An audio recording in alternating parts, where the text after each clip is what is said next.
What is going on, you guys? This is Joseph Conlon coming to you with your AEW Dynamite review on Wednesday, March 4th, 2020. This was the Fallout edition of AEW Dynamite, the Fallout of AEW Revolution, which happened last Saturday. Lots of stuff happened on tonight's show. Some were good, but they had their downs as well. And I'm going to start it off with talking about the false advertising of Lance Archer, which got me very pissed off. Because after Moxley got attacked by Santana and Ortiz and Jake Hager, I knew we were not going to see Lance Archer for the evening. We were advertised to get him this week on Dynamite, and he never showed up. I hate that they did that. I don't like false advertisements. Some people could have paid their money to go to Dynamite tonight just to go see Lance Archer, and he didn't show up. So you gotta imagine, for the people that paid their money to go see the debut of Lance Archer and didn't get it, are probably pissed the hell off. And WWE, they do false advertisements every single week. They did that twice on Monday Night Raw this week with AJ Styles and Aleister Black. That was like a 2-minute squash. And then we were supposed to get Shayna Baszler and Asuka, and we didn't get that because Asuka was injured. Just one thing that I hate a lot, it's false advertisements. But, we didn't have, it wasn't bad. There were a few hiccups in the show tonight.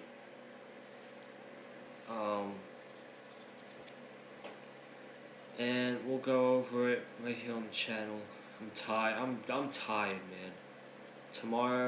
Today's been a long day, and tomorrow I'm going up to Atlantic City to see my brother wrestle in the States. So, best of luck to him, wrestling in the States this weekend. I will be up there to support him tomorrow. Before we get this Dynamite review started, make sure you guys go check out last week's AEW Revolution review. I go over the AEW Revolution card, what I thought of the show, and Eddie snapped. Did not talk the entire time. You guys saw what happened after the review. He gave me a super kick, and the rest is history. And then the other announcement, I said it a few times here on the channel, but since it's this Sunday, I'm going to say it now. But this Sunday, I, along with Eddie Mullins, who I got super kicked by on Saturday night, will be going to WWE Elimination Chamber this Sunday at the Wells Fargo Center. And we will be vlogging for right here on the Big Fight Field channel. So if you're going to the Elimination Chamber on Sunday, I doubt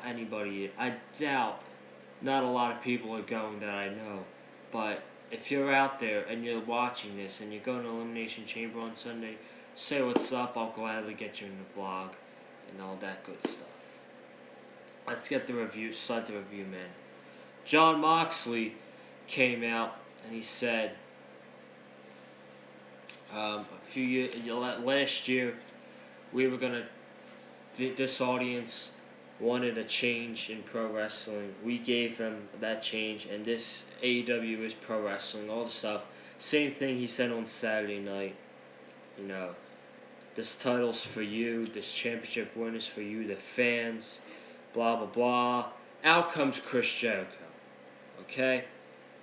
Out comes Chris Jericho, and he said, I've been preparing for 3 months to wrestle a guy who has one eye, and you cheated when you took off the eye patch and could see with both eyes. So he accuses Moxley of cheating. And he said, I don't need a belt to prove that I'm Le Champion. And the crowd chants, yes you do, yes you do. So Jericho shuts the crowd up. And then, hold on, I gotta find my tweet that I said that has all the chants. Oh.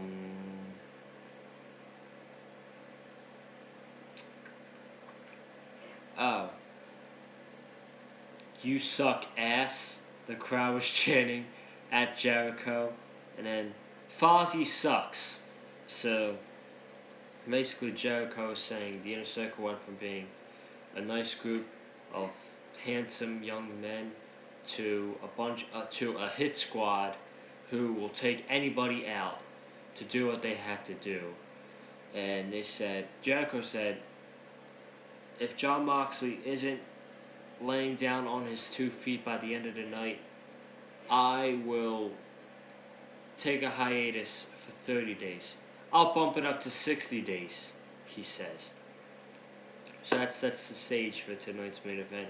If Moxley is left standing on his 2 feet in Denver, Colorado, Jericho is taking a 60-day hiatus. Not a bad start to Dynamite. I thought it was pretty good and entertaining. Jericho's always funny. SCU and Colt Cabana versus the Dark Order. It had its moments. The match was decent. I thought it was pretty decent. I really cared about it a lot because I thought we were gonna see the Exalted One tonight. After what we saw on Free the Delete on Matt Hardy's YouTube channel, with the Bucks of Youth showing up, I thought for sure we were going to see Matt Hardy tonight.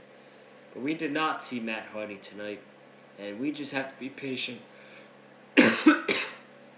My throat's killing me. We have to be patient to see the Exalted One.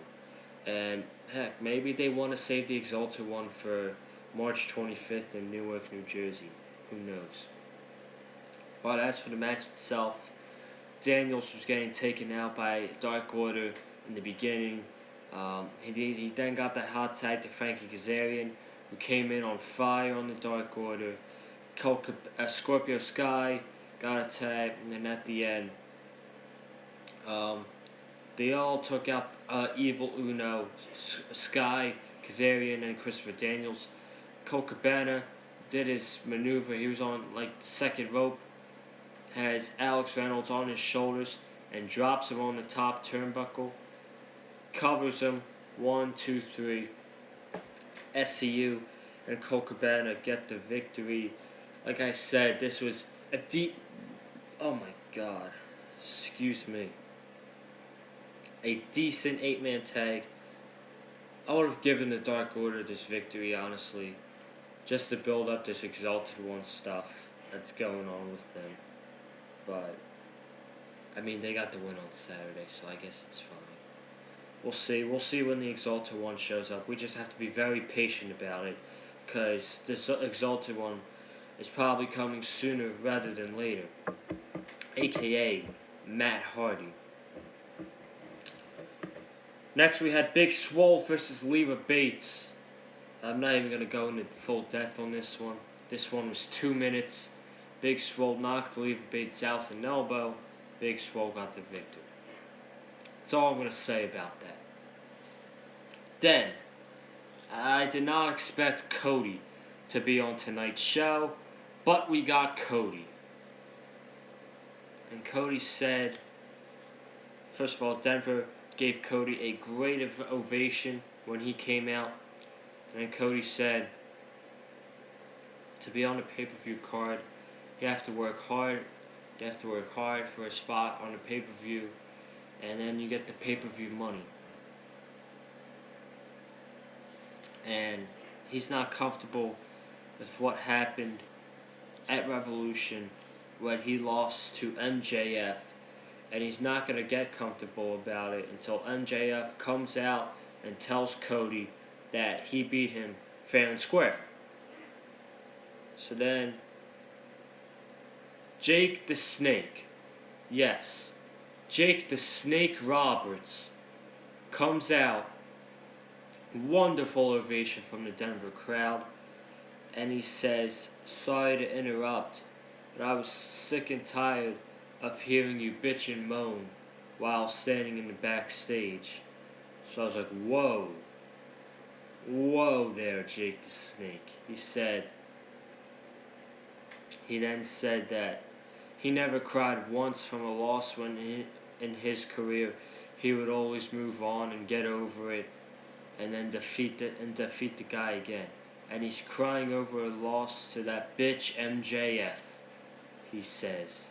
That's what I'm not here to talk. I'm not here to praise you. I'm here to tell you that I have a client who's coming to AEW, and I'm bringing the dark side to AEW, and he's coming for you. I'm not coming for the entire roster. I'm coming for your payroll, Jake the Snake says. Cody was shocked. The wrestling community was shocked. Jake the Snake, at his age, in 2020, cut a fantastic promo on Cody Rhodes here. And it looks like Jake the Snake is going to be a manager for either Lance Archer or Brody Lee. Who do I think it's going to be? I originally thought it was going to be Lance Archer. Now I think it's going to be Brody Lee. Jake the Snake is the perfect mouthpiece for Brody Lee. Brody Lee can be that guy who just doesn't talk on the microphone and kicks ass. That's what I want to see. And I think that Brody Lee will attack Cody on March 18th when AEW gets to Rochester, New York, the hometown of Brody Lee. This was fantastic, and it was easily, in my opinion, the best thing on tonight's show, without a doubt. I loved it. Probably going to have to go back and watch that promo again. That's how much I loved it. Chuck Taylor versus Pac. 10 minutes. This was fine for what it was. Good match. Chuck Taylor brought it. At the end, Chuck Taylor went for a moonsault. Pac called him in the brutalizer. Chuck tapped out. And then the aftermath is what's more important, I think. In the aftermath, Trent comes face to face with Pac. Orange Cassidy pushes Trent out of the way, and he goes face to face with Pac. Crowd goes wild. Out comes the Lucha Brothers. They give Orange Cassidy a devastating super kick to the face. And then they go and attack the best friends. Lucha Brothers hit their finisher on Orange Cassidy. Pac gets a microphone and says, "We are the Death Triangle. Nobody is safe around us." I love it. I love this trio already. The Death Triangle, the Lucha Brothers, and Pac. These guys need each other. They need each other. It gives something for the Lucha Brothers to do, and it gives something for Pac to do. Combine them up. That is a dream team trio right there. I love it. I love the idea of the Death Triangle. And we're going to get their debut next week in Salt Lake City, Utah. So, who they go up against, I have no idea. We're just going to have to wait and see, I guess, what AEW comes up with for these three guys. But this was great. The match was fine, but the ending, the aftermath was awesome. I loved it. QT Marshall versus Jake Hager. Squash. What we gonna expect from this match? QT Marshall was in there to get basically beaten up by Jake Hager. Gut wrench suplex, regular suplex, forearms, submission hold. QT passes out. Hager wins.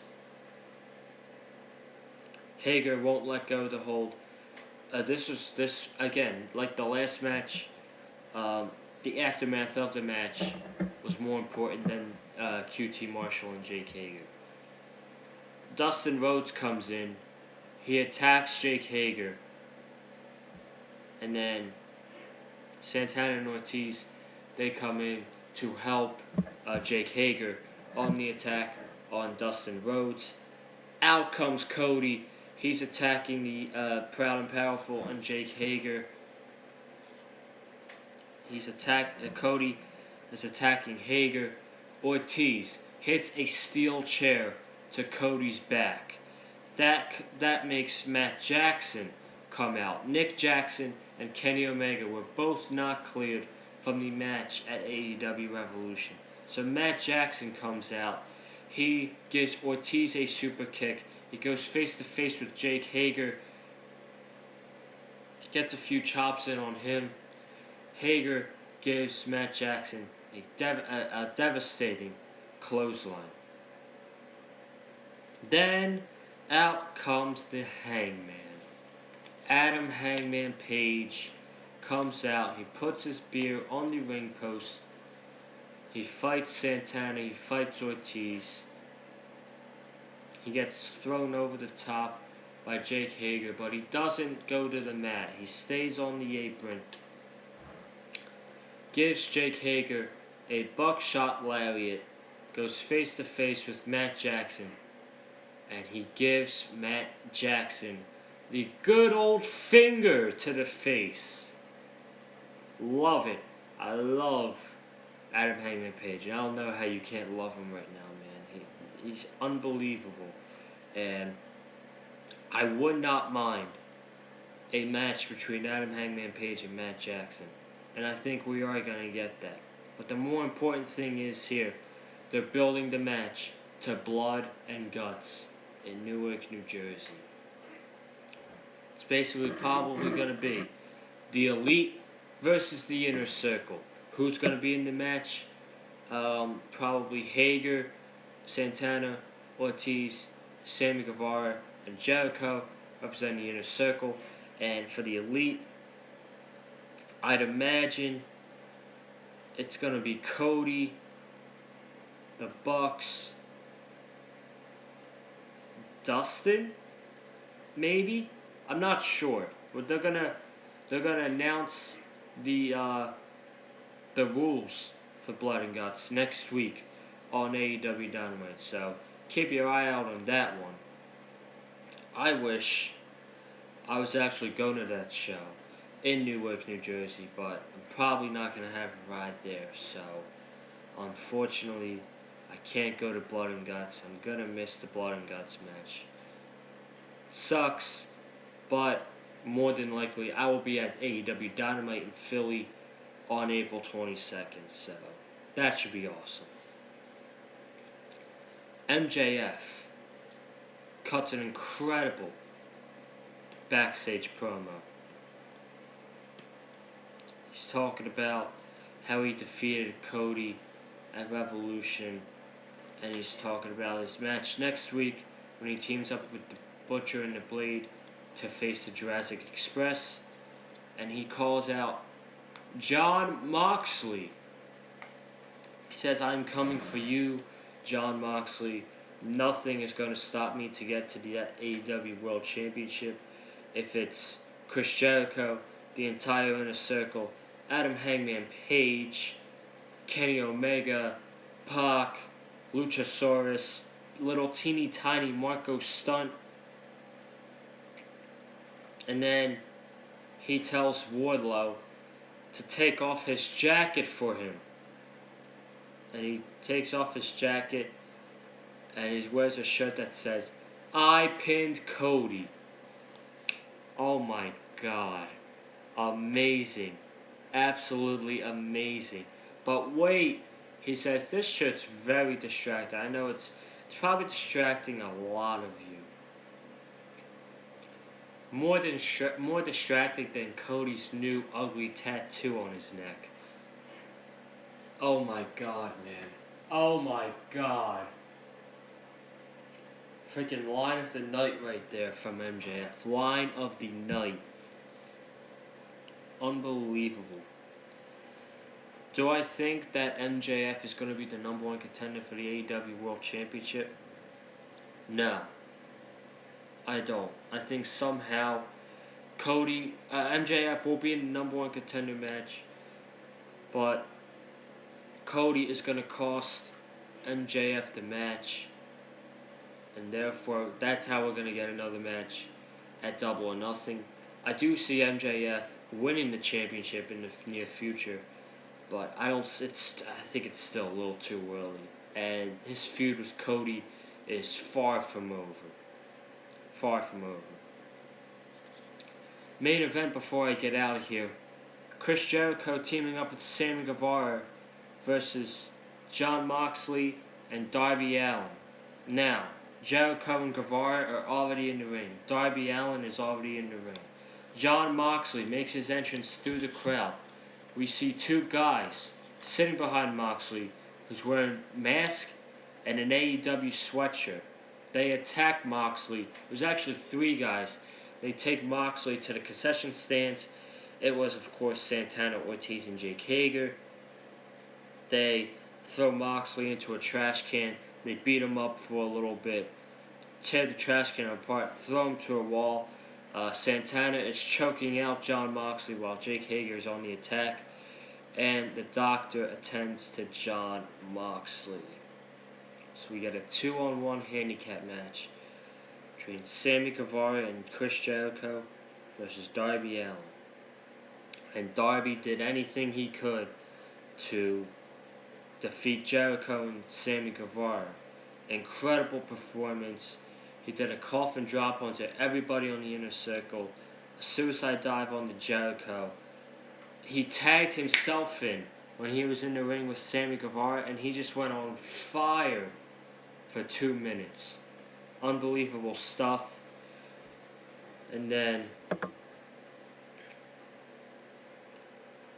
Darby hits a coffin drop onto Sammy Guevara. Jericho breaks it up, but he accidentally hits Sammy Guevara instead. Allin goes for a suicide dive on the outside. Jericho gives him a Judas effect, throws him back to the ring. Sammy Guevara pins Darby Allin. 1, 2, 3. Jericho and Guevara take out Darby Allin in what was a great handicap match. Probably the best match on the entire show, to be honest. That was a great handicap match. And another great performance from Darby Allin himself. He's putting himself in the conversation as being the future of AEW, along with guys with Adam Hangman Page, MJF, Jungle Boy, etc. Lots of great talent in AEW. Darby Allin is one of them. After this, Jon Moxley comes up through the entrance ramp. He's limping. He's got a steel chair. Jericho runs out of the ring. Moxley goes for the attack. He attacks Jake Hager. And in the inner circle, gang up on Jon Moxley. They take him out. They drag him up to the outside of the ring. Oh no. He's fighting them on the stage of the ring. Jericho hits with the Judas effect. And Santana, Ortiz, and Jake Hager powerbomb Jon Moxley through 2 tables, and Jon Moxley was left lying in Denver, Colorado. Chris Jericho is not taking a 60-day hiatus. great finish, great last 25 minutes to AEW tonight. They absolutely killed it with the handicap match and the segment with putting Moxley through the table. Those 25 minutes were awesome. And that was the end to what was, a good show tonight. Well, not great, not bad as well.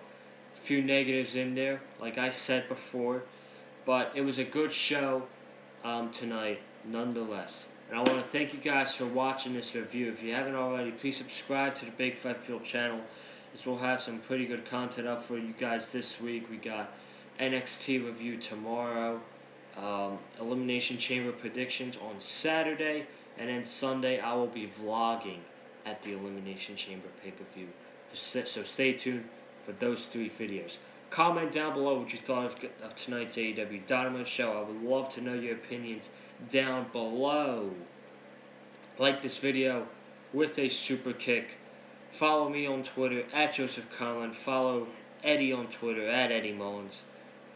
And I will see you guys tomorrow right here on the Big Fight Field channel for your NXT review. Have a good night, guys.